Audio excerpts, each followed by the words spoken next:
Well, joining me now is the Congress's spokesperson Supriya Shrinate. We were also hoping to be joined by the BJP's Sardar R.P. Singh, but he has been unable to join us right away. Let me therefore go to Supriya Shrinate. Unfortunate that the BJP spokesperson has not joined Supriya Shrinate, but I want to understand. The Congress is saying that this is a year of misses. Yet, election after election, Supriya Shrinate, over the last 8 years, it is the BJP which has been proven triumphant. Not just general elections, but as we saw a few months ago in crucial assembly elections as well. So is the Congress clutching at straws when you claim that these are 8 years of misses? You seem to see the glass half empty, but the voter is clearly seeing the glass as half full. No, but what are we supposed to do if our average economic growth between the 10 years of UPA was at 8.3% and it's down to under 5%, 4.7 to be precise in the last 8 years? What are we supposed to do? Hail the Modi government. If price rise is unprecedented, should we hail the Modi government? Should we hail the Modi government that unemployment is at unprecedented levels? Urban unemployment is close to 10%. And Rajasthan has actually had to bring out an urban, Manrega sort of a policy ensuring employment. What should we do? What should we do when the China is building a second bridge in the Pangong Lake and our MEA spokesperson says that's an occupied territory, which actually rubbishes the claims of our armed forces for the last 60 years. What are we expected to do when 700 farmers are dead and no less than a governor in the from the government of India actually says that the Prime Minister turned around and says they haven't died for me. They were supposed to double farmer income by 2022. The farmer is earning a measly 27 rupees a day, and the Standing Committee on Agriculture, where many members of the government are there, turn around and say that this is a pipe dream. You cannot double those incomes. What do we say when armed forces are not being treated well? I mean, what do you want us to do? Hail the Modi government for the 8 years. It's been 8 years of it's not about hailing the government. No, if winning an election is one thing, but that does not give you the right. No, nothing gives you the right to trumpet yourself based only on winning elections. But the fact is, elections matter in a democracy. At the end of the day, it's the voter who decides. So you're questioning the BJP's track record over the last 8 years. The BJP is saying, look, at the end of the day, we have provided a series of welfare schemes. That's their big achievement. They've looked at digitization. They've looked at vaccinations. These are the 3 or 4 points that the BJP is consistently highlighting as strong achievements of the Modi government.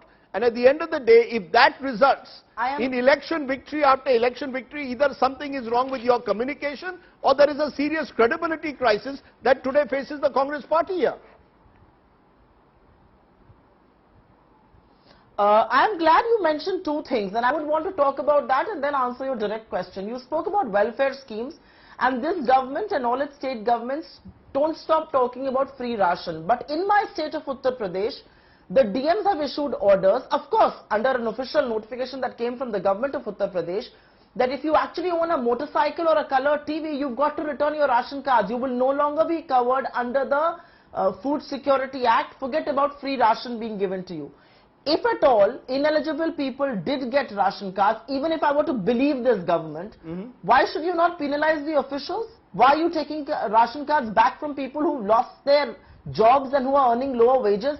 So that's the true color. Elections are over, ab ration vapsi hogi. The second thing that you said, vaccination. If you remember, when Corona did break out and months before it did, many people had warned the government, including my leader Rahul Gandhi, that the government should be prepared. There's a tsunami on its way. The government chose to topple a democratically elected government, to go do Didi O Didi in West Bengal. They did zero preparation.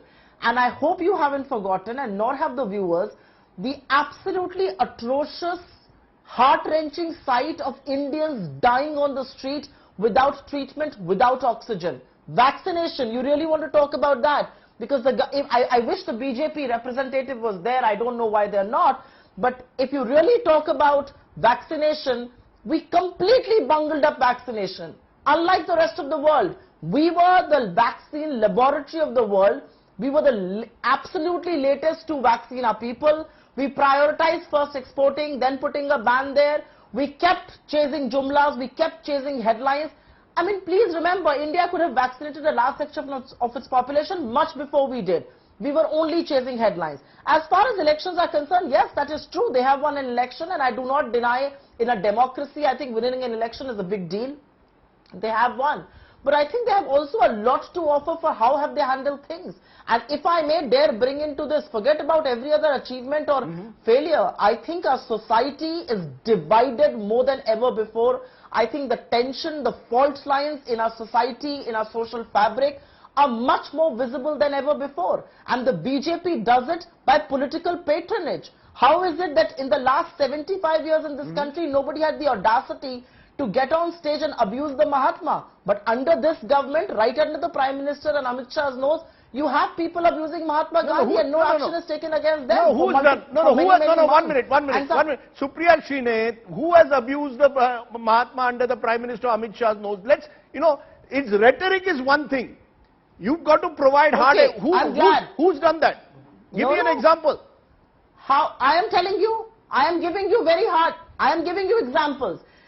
When before elections in Uttarakhand, and this is there, and this is a script that the BJP follows. Wherever there is an election, go there, vitiate the environment, divide the people, bring communal tensions. To answer your direct question, have you forgotten the Dharma Sansad of Uttarakhand, where Yati Narsingarand and Wasim Rizvi, or the newly called Jatinder Tyagi, or Kali Charan, or Bajrang Muni, have you forgotten the kind of words they used for the Mahatma? And for 1.5 months, these people were not arrested. They were only arrested after a lot of social pressure on social media and some sections of the media and the opposition mounted pressure. No action was taken against them. They were let loose. Within 15 days, they were given bail. And they came out and said they have no regret. You remember what Kali Charan and Yati Narsingarand has said about the Mahatma, about women in the BJP. And they've never come to the defense of the women. They've never come to the defense of Mahatma Gandhi. The Prime Minister was lectured by no less than Joe Biden when he was in the US on the legacy of the Mahatma. He had his held in shame, but the reality is you need the Mahatma's legitimacy. You could not say a word to these people. There were 10 states in this country in the beginning of May which had a similar pattern of religious riots, of communal tension. How come Amit Shah did not launch a probe? How come the Prime Minister did not speak a word? As a Prime Minister of this country, he's not just the BJP Prime Minister. He's my Prime Minister as well. I expect him to break his silence. Can I therefore ask you one final question? Every government has hits and misses. You have today, the Congress party has only listed out the misses. You have chosen that as an opposition party to show the glass is half empty. That's your prerogative. Is there one achievement of Mr. Modi's government in 8 years that you will give the Prime Minister some credit for? Surely there is one thing that the Prime Minister has done that you say, well done. Are you willing to say that, as they would say in most democracies, bipartisanship should at least encourage you to tell me one good thing, one positive thing that you see that has been done in the last 8 years?